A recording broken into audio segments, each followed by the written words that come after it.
여러분, 혹시 이런 경험 해보셨나요? 시장에 물건이 넘쳐나면 가격은 당연히 떨어지게 되어 있습니다. 배추가 풍년이면 배추값이 똥값이 되고, 기름이 넘쳐나면 주유소 가격이 내려가는 것.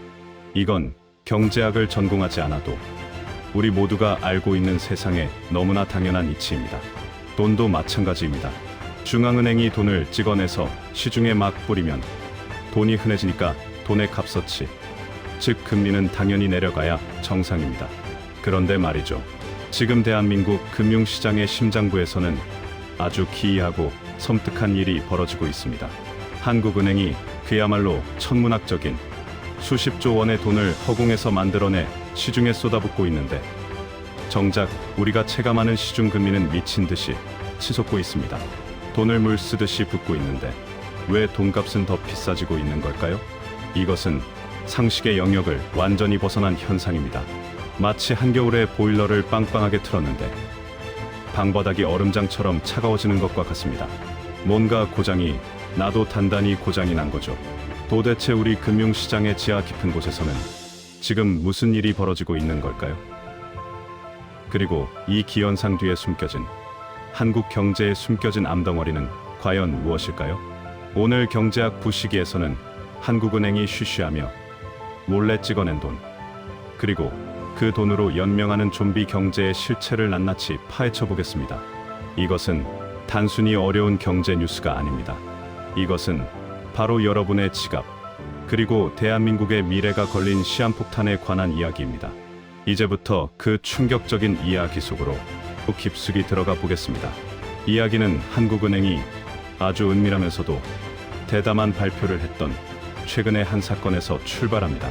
한국은행이 무려 1조 5천억 원의 돈을 새로 찍어서 국채를 사들이겠다고 선언했죠. 자, 1조 5천억 원. 감이 잘 안 오시나요? 이게 그냥 시중에 있는 돈을 돌리는 게 아닙니다. 한국은행이라는 발권력을 가진 기관이 말 그대로 없던 돈을 허공에서 만들어내서 시장에 뿌리겠다는 뜻입니다. 상식적으로 생각해보면 이렇게 거대한 자금이 시장에 풀리면 은행에는 돈이 넘쳐나야 합니다.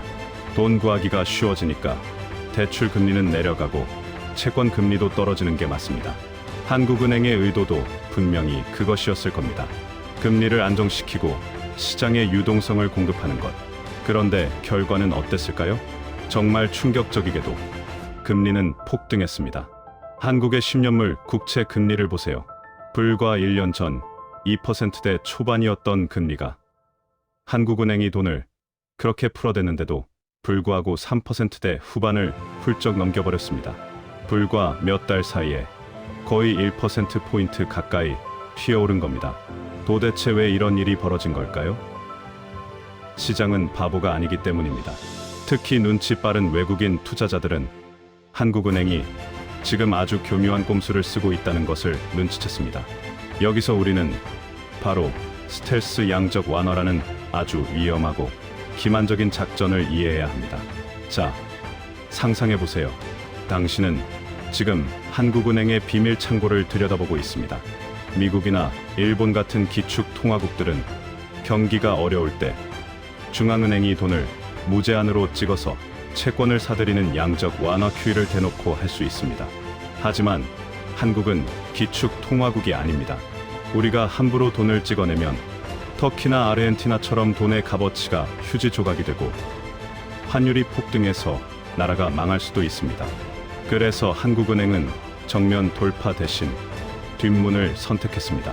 그 뒷문이 바로 RP 환매 조건부 채권입니다. 말이 좀 어렵죠? 쉽게 말해 RP 매입은 급전이 필요한 은행에게 한국은행이 잠시 돈을 빌려주는 것을 의미합니다. 보통 7일, 길어야 14일 뒤에 다시 갚는 조건이죠. 야, 너 지금 돈 없지? 내가 일주일만 빌려줄게. 대신 다음 주에 꼭 갚아. 이것이 원칙입니다. 일주일 뒤에 돈이 회수되니까. 시중에 돈이 영원히 풀리는 것이 아니죠. 그래서 이건 양적 완화라고 부르지 않습니다. 그런데 한국은행은 여기서 마법을 부립니다. 일주일이 지나면 은행이 와서 돈을 갚아야 하는데 한국은행이 이렇게 말합니다. 아이고, 갚기 힘들어? 그럼 일주일 더 연장해 줄게. 또 일주일이 지나면 그래, 또 연장해 줄게. 걱정 마. 생각해 보세요. 일주일짜리 대출 죽을 때까지, 아니 기약 없이 무한정 만기를 연장해 준다면 그건 더 이상 대출이 아니라 그냥 돈을 준 것과 다름없습니다. 겉으로는 단기 자금 지원이라는 그럴듯한 명찰을 달고 있지만 실상은 돈을 찍어서 영구적으로 시중에 뿌리는 양적 완화와 똑같은 효과를 내는 겁니다. 이것이 바로 한국은행이 4월부터 본격적으로 가동한, 혹은 2022년부터 은밀하게 시행해온 스텔스 양적 완화, 혹은 유사 양적 완화에 소름 돋는 실체입니다. 이 규모가 얼마나 될까요? 정말 입이 떡 벌어집니다. 2023년 한 해 동안 한국은행이 RP를 통해 시중에 주입한 본원 통화는 6조 5천억 원에 달하는 것으로 추정됩니다. 여기에 아까 말씀드린 국채 단순 매입 1조 5천억 원까지 합치면 한국은행이 최소 8조 원의 돈을 허공에서 만들어 뿌린 셈입니다. 그런데 여기서 끝이 아닙니다. 경제학 교과서에 나오는 통화 승수라는 개념을 아시죠? 한국은행이 100만 원을 찍어 은행에 주면 은행은 그 돈을 다시 대출해주고 그 돈이 다시 예금으로 들어오고 또 대출이 나가는 과정을 반복하면서 시중 통화량은 기하급수적으로 늘어납니다. 대한민국에서는 보통 이 배율이 14배 정도 됩니다. 한국은행이 뿌린 8조 원의 통화 승수 14를 곱하면 무려 112조 원이라는 어마어마한 돈이 시중에 풀린 효과가 납니다. RP가 단기라는 점을 감안해서 아주 보수적으로 10배만 곱한다고 쳐도 최소 80조 원입니다. 80조 원. 이 막대한 돈의 홍수가 지금 우리 경제의 밑바닥을 흐르고 있는 것입니다.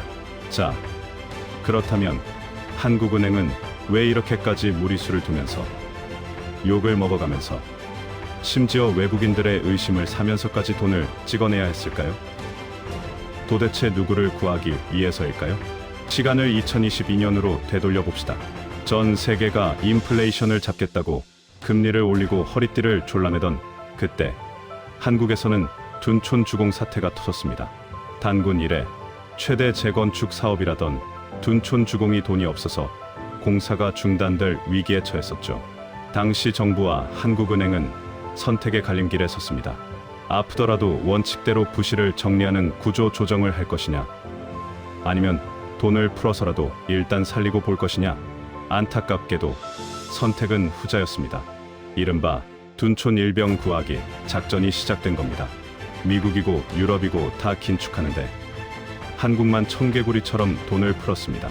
그 결과 둔촌 주공은 살아났고 재건축도 성공했습니다. 하지만 그 대가는 지금 우리가 치르고 있습니다. 그때 썩은 부위를 도려내지 않고 붕대로 칭칭 감아놓은 탓에 지금 대한민국 경제 전체가 서서히 썩어 들어가고 있는 겁니다. 이때 풀린 막대한 돈은 좀비들을 키웠습니다. 바로 PF 프로덕트 파이낸싱 대출을 안고 있는 부실 건설사와 시행사들입니다.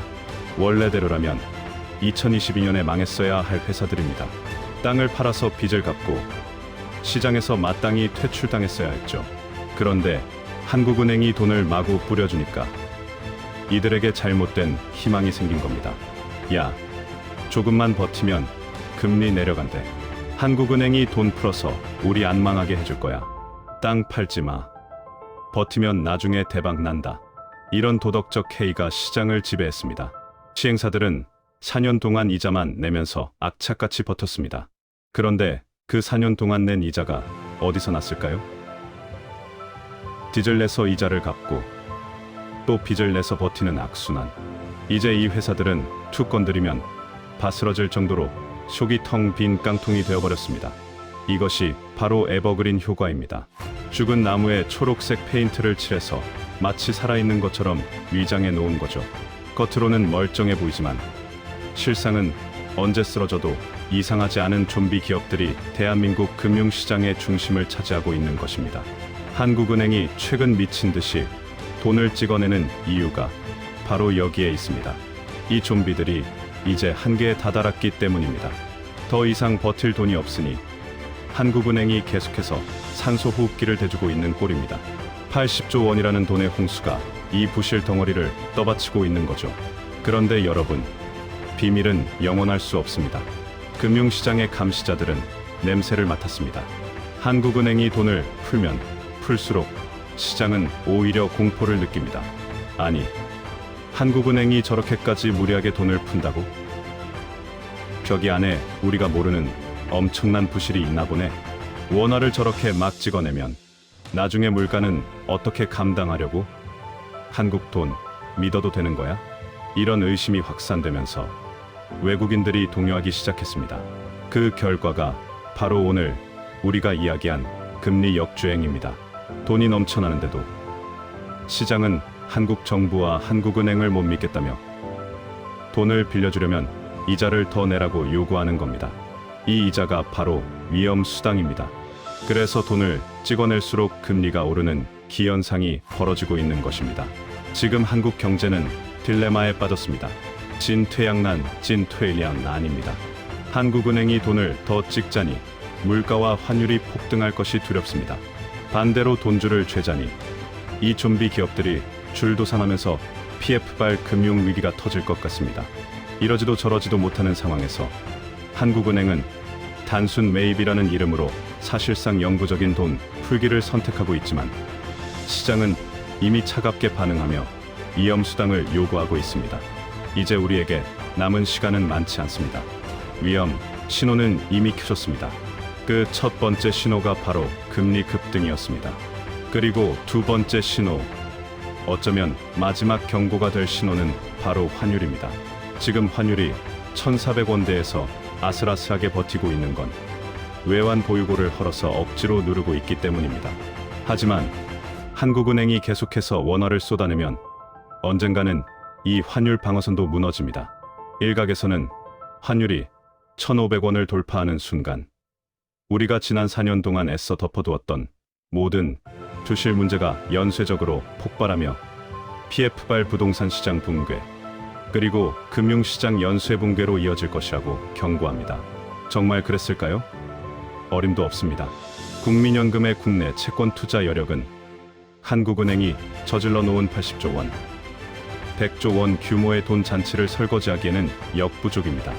이미 터지고 있는데 바가지로 물을 퍼내겠다는 것과 다를 바가 없습니다. 결국 해법은 하나뿐입니다. 지금이라도 썩은 살을 도려내야 합니다. 구조 조정이라는 고통스러운 수술대에 올라야 합니다. 2022년에 했어야 할 일을 미루다가 병을 키웠지만 지금이라도 하지 않으면 나중에는 수술 자체가 불가능해질 수도 있습니다.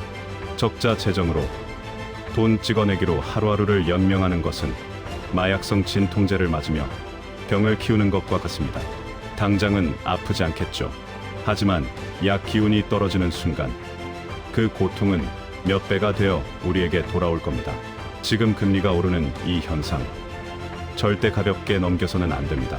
이것은 시장이 한국 경제에 보내는 마지막 구조 신호일지도 모릅니다. 제발 정신 차려라. 이대로 가면 다 죽는다라고 소리치고 있는 겁니다. 오늘의 이야기가 여러분께 단순한 공포심을 주기 위한 것은 아닙니다. 거대한 파도가 오고 있다면 흐름을 알아야 대비할 수 있기 때문입니다. 둔촌 주공을 구하기 위해 시작된 작은 돈 잔치가 이제는 환율과 금리를 통해 우리 모두의 생존을 위협하는 거대한 경제 위기로 번지고 있는 형국입니다. 앞으로 환율이 어떻게 움직이는지, 금리가 어디로 튀는지 예의 주시하십시오. 거대한 파도가 오고 있습니다. 그 파도에 휩쓸리지 않으려면 지금부터라도 눈을 크게 뜨고 이 소용돌이의 중심을 응시해야 합니다. 부디 여러분의 자산과 미래를 지키기 위해 오늘 우리가 함께 확인한 금융시장의 비밀과 위험 신호들을 잊지 마시기 바랍니다. 경제학 부시기는 다음에도 여러분의 지식을 확장하고 생존을 돕는 흥미로운 이야기로 돌아오겠습니다. 감사합니다.